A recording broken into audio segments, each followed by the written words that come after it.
Magandang araw mga kaibigan. Samahan niyo po akong muli para sa isang kwento ng pag-ibig na tiyak nakapupulutan ng aral at magpapaantig sa inyong mga puso. Pero kung bago ka pa lamang ay pakilike po ng ating video. Pakiclick ng subscribe button, gayon din ng bell icon para lagi kang updated sa mga susunod ko pang upload.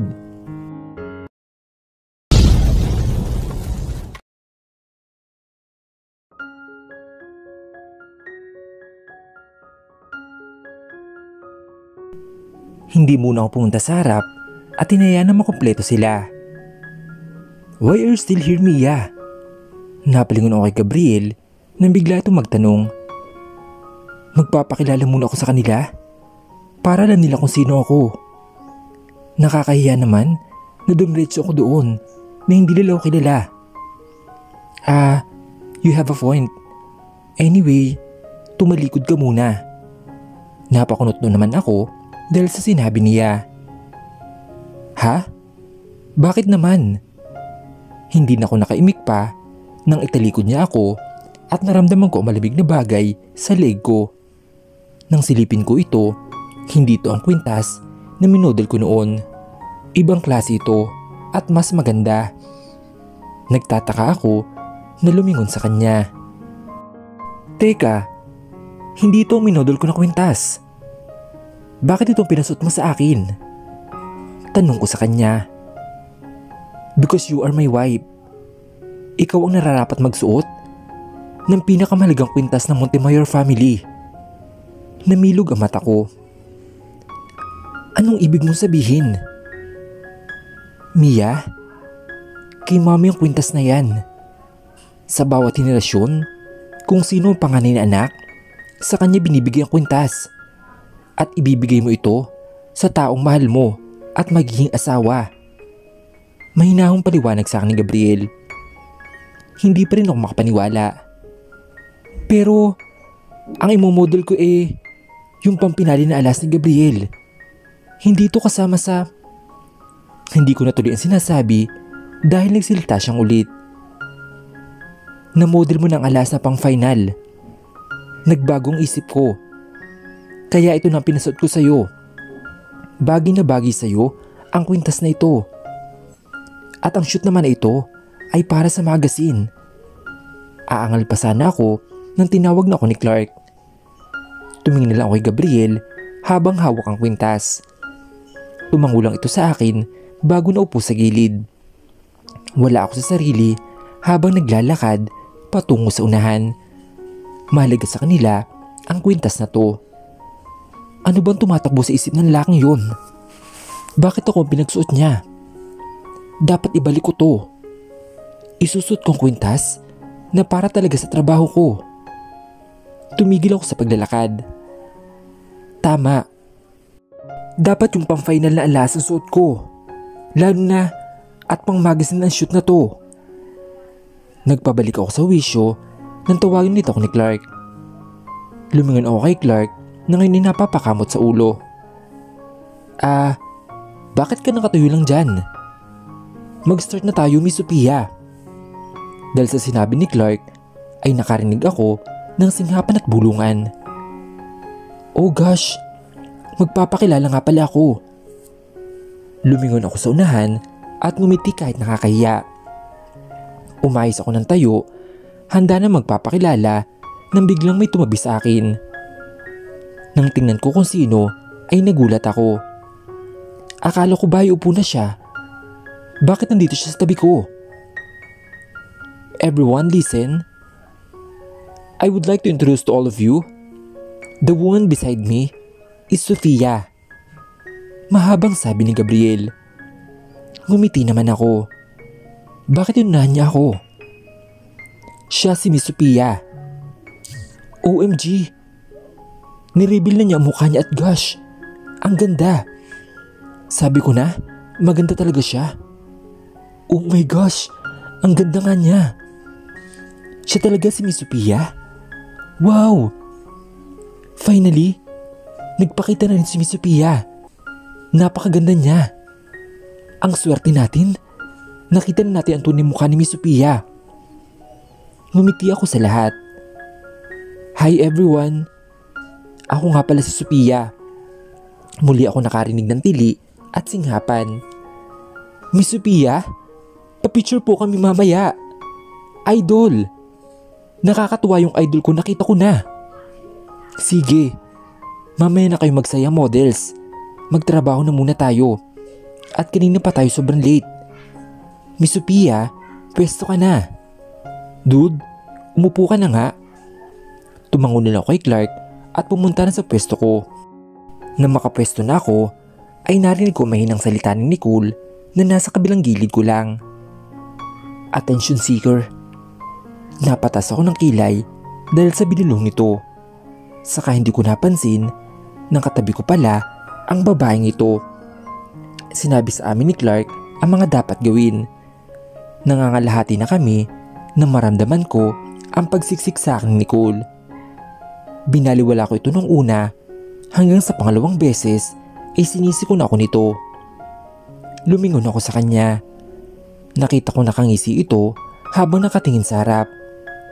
At sa muli ay binaliwala ko siya. Hanggang natapos ang shoot na puro siksik at tulak ang ginawa sa akin ni Nicole. Nanginis na talaga ako pero hinahayaan ko lang. Huwag niya akong pupunuin.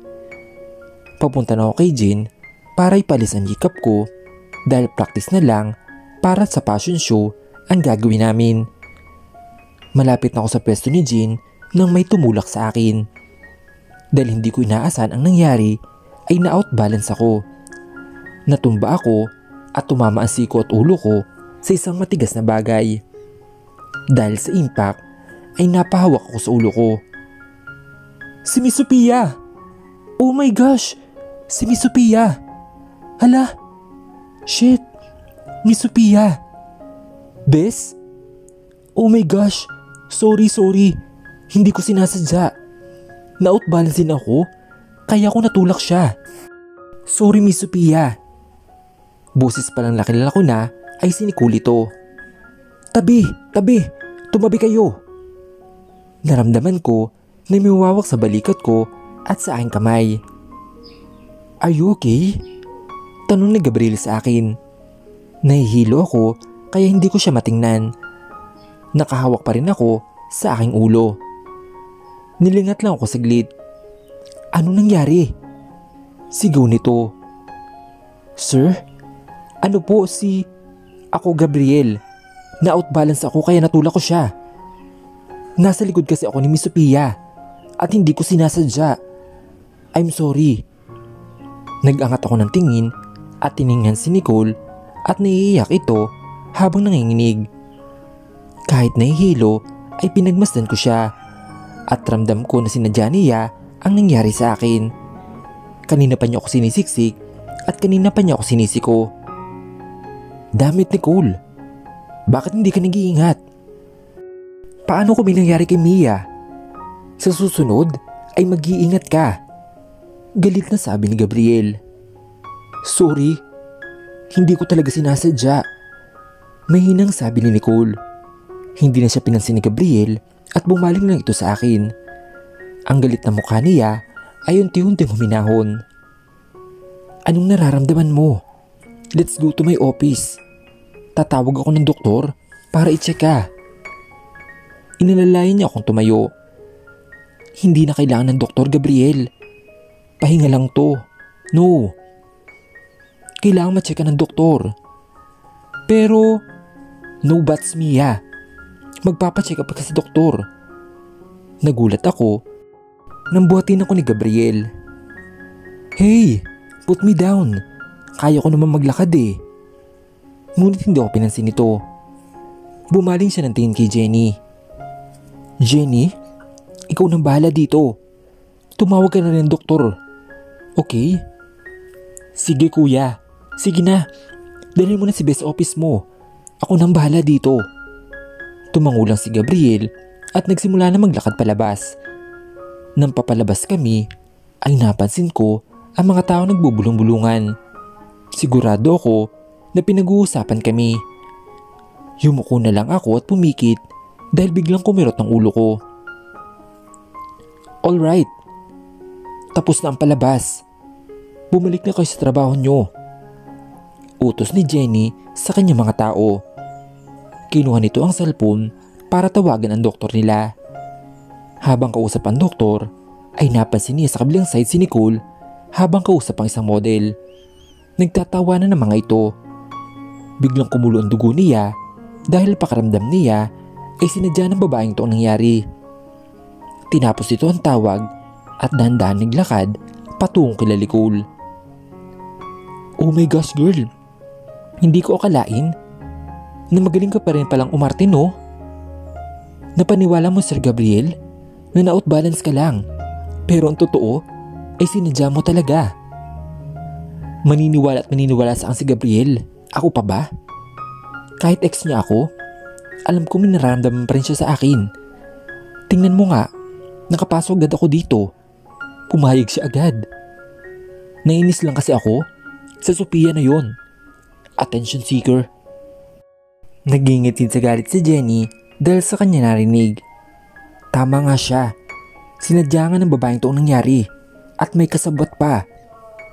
Magsalita pa sana si Nicole nang mapansin at kalabatin siya ng model na kausap nito at tinuturo-turo siya. Bumaling sa kanya si Nicole at nagulat. Lumapit si Jenny sa mga ito. Nang tumigil sa rap nila ay tinignan niya agad yung model na kasabwat nito. You! Kung gusto mo pa ng trabaho, umalis ka na sa rap ko ngayon na. Mahina pero pagalit na sabi ni Jenny. Madali namang umalis ang babae at iniwan si Nicole. At nang makalis ang babae, ay sinabi nito ni Jenny. So ikaw pala may dahilan ano? Hindi ka lang pala manluloko at malandi. Desperada ka rin din no? I told you, walang wala ka sa best friend ko. Now you know why? Dahil siya si Sophia at walang wala ka sa kanya. Inggit ka. Ha? Ang lakas mo rin magbintangan no? Paano mo nasabi na ako? May ebidensya ka ba? Ngumisi si Jenny at tinuro ang babaeng model na kausap nito kanina. Siguro naman, isang malaking ebidensya na ang kausap mong model kanina. Ngumisi rin si Nicole. Tingin mo ba magsasalita siya? Manahimik ka na lang Jenny. Kilala mo ba ang model na kinausap mo? Kayang-kaya ko siyang paaminin sa harap ng kuya ko. Mayabang na saad ni Jenny. Really? Sige nga. Kahit naman umamin siya, hindi naman magagalit sa si Gabriel. Hindi niya Really? Kaya pala sinagawan ka na kanina no? Pasalamat ka at nag-aalala siya kay Bess. At kung hindi, ay baka nakatigil ko ba naman sakit na salita sa kanya. Ang kapal na mukha mo no? Sinaktan mo pa ang best friend ko. Pagbibigyan kita ngayon Nicole. Pero sisiguraduhin ko na makakabuto kay kuya. At hintayin mo lang ang mangyayari. Lubos-lubosin mo na ang practice. Dahil ito'y huli na. Kantiin mo na ang lahat. Huwag lang ang pinakmamahal niyang asawa. Tumalikod na si Jenny. Kailangan niyang pigilan ang sarili dahil maraming tao. Hindi niya pwedeng siguan o saktan si Nicole kahit nanggagaliiti siya sa galit at gusto niyang sabunutan ito. Kakausapin niyang kuya niya about dito para ng kuya niyang bahala. Bago pa siya makalayo ay may naalala siya. Bumaling muli ito kay Nicole at matamis na ngumiti. Nga pala, nakakabaliw ang git at selos girl. Hinay-hinay lang ha. Baka mabalitaan ko nasa mental ka na. Mas ngumisi pa si Jenny para mainis si Nicole bago tumalikod at naglakad papalayo. Nagpupuyos naman sa galit si Nicole dahil kahit kailan ay panira ang Jenny na yon.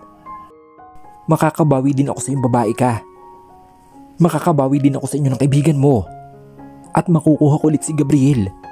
Mapapasahan ulit siya. Mia's point of view.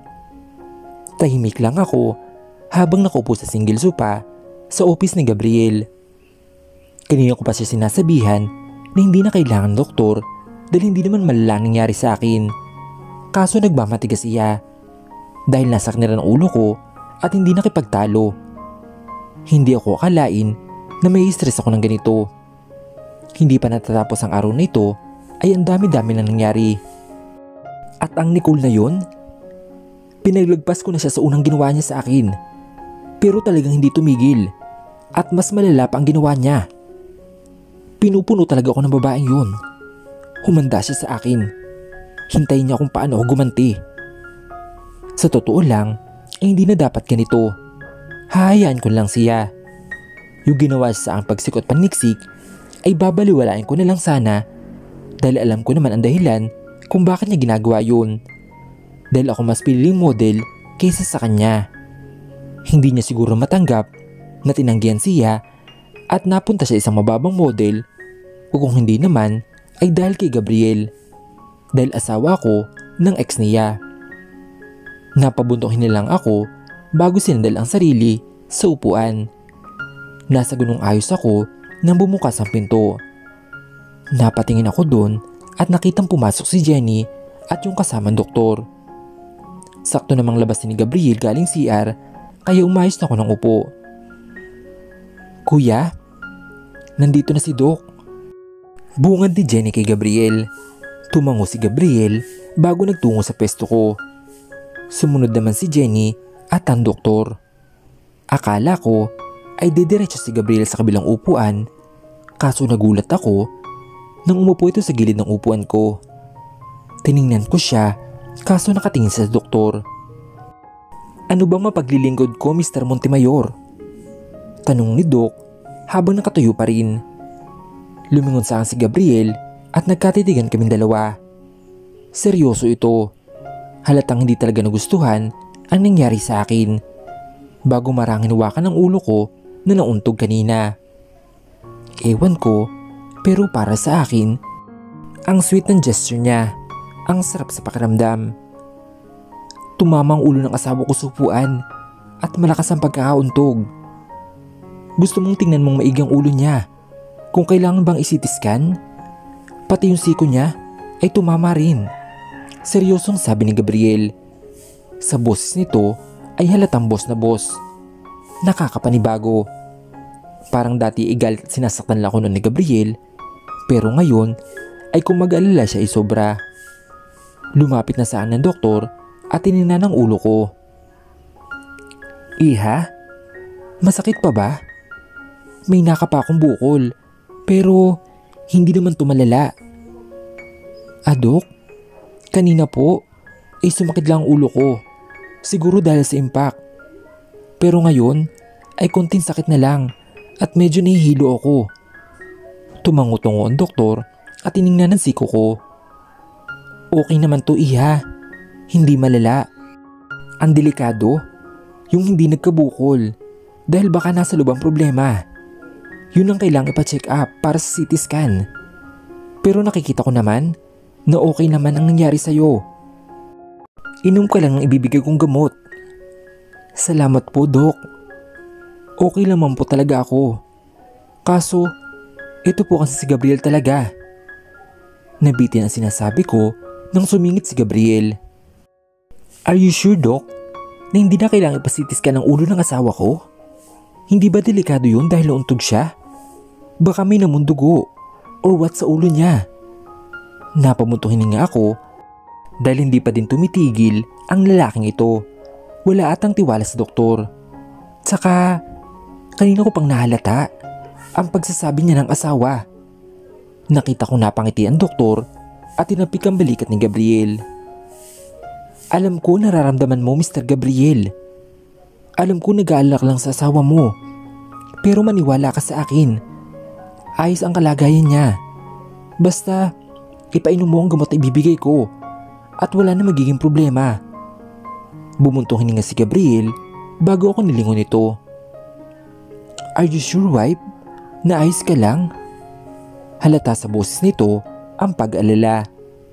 Tipid akong umiti sa kanya para malaman niya na ayos lang ako. Kahit naman hindi kami okay, ay na-appreciate ko ang ginagawa niya sa akin ngayon. I told you, I'm okay. Hindi na nga kailangan ng doktor eh. Ikaw lang kasi, pati si Doc ay nabala mo pa. Sumusuko itong umiling at bumaling ulit kay Doc. Okay. So Doc, ano ba ang dapat inumin ng asawa ko? Tumayo na si Gabriel at pumunta sa office table niya. Sumunod naman ng doktor at doon na sila nag-usap. Pinagmasdan ko sila hanggang bumaling ang tingin ko sa babae na kanina pa pala akong pinagmamasdan.